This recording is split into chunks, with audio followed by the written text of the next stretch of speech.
Good morning. This is Father Stephen Kelly from St. John's Church in Detroit. And we're continuing our series of daily morning meditations where we generally look at one or another of the lessons that are assigned for morning or evening prayer, what is known as the Daily Office Lectionary. Today, for Friday, let's take a look at the second lesson for morning prayer. We did, remember, the first lesson yesterday from Kings, 1 Kings. Now we do the second lesson, which is from the Epistle of St. James. We're in chapter 3, beginning at verse 1. My brethren, be not many masters, knowing that we shall receive the greater condemnation. For in many things we offend all. If any man offend not in word, the same is a perfect man, and able also to bridle his whole body. Behold, we put bits in horses' mouths, that they may obey us, and we turn about their whole body. Behold also the ships, which though they be great, are driven of fierce winds, yet are they turned about with a very small helm, whithersoever the governor listeth. Even so the tongue is a little member, and boasteth great things. Behold, how great a matter a little fire kindleth. And the tongue is a fire, and a world of iniquity. So that the tongue among our members, that it defileth the whole body, and setteth on fire the course of nature, and it is set on fire of hell. For every kind of beast, and of birds, and of serpents, and of things in the sea is tamed, and hath been tamed of mankind. But the tongue can no man tame. It is unruly evil, full of deadly poison. Wherewith bless we God, even the Father, and wherewith we curse we men, which are made after the similitude of God. Out of the same mouth proceeded blessing and cursing. My brethren, these things ought not so to be. Does the fountain send forth at the same place sweet and water and bitter? And can the fig tree, my brethren, bear olive berries, or a vine figs? So can no fountain both yield salt water and fresh. Who is a wise man, and endureth the knowledge among you? Let him show out of a good conversation his works with meekness and wisdom.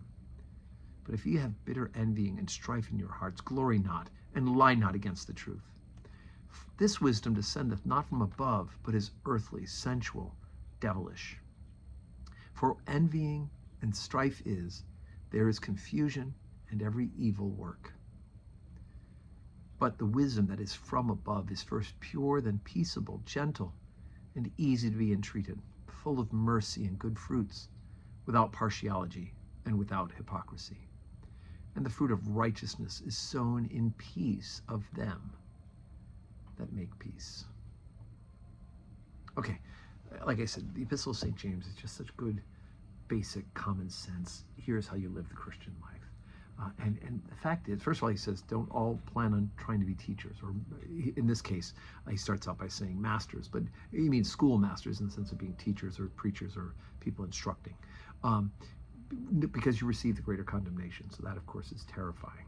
But then goes to talk about, in fact, how we can offend with our tongue, that even though the tongue's a relatively small part of a physical body, it can do an immense amount of damage.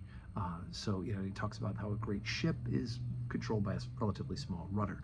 The same is true with your tongue. And so we have to be very aware, very careful of what we say, and what we say, especially in passion and heat of the moment, right? Because you can't take that back. You can't grab those words and take them back in your mouth. There's no delete button for what has come out of your mouth. And so we need to think of the things of God and have the things that come out of our mouth be that of God. And of course, that's a challenge for us as human beings, as fallen human beings.